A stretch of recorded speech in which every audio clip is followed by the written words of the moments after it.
Hey guys, this is JauntyM back with a news story. It's in regards to James Webb Telescope, and the fun fact is that the hard drive that it uses right now, it only has 68 gigabytes of data that can be stored on the hard drive.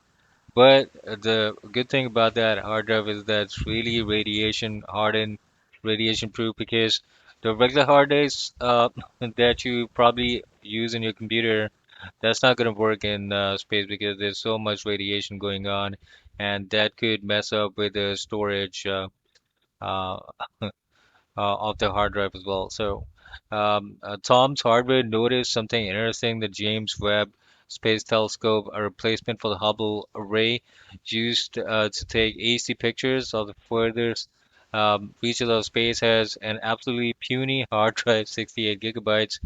So this is it. And with this hard drive, they are actually storing these kind of beautiful images.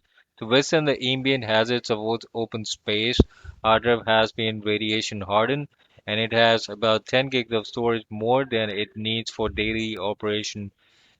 Intentional redundancy to ensure it retains functional capacity as it degrades over its planned 10-year lifespan. So, this is news in regards to the James Webb Telescope and the hard drive on it. I'm really surprised. I mean, they could have placed two or three hard drives instead of just one. Maybe they have, and they're not telling us about it.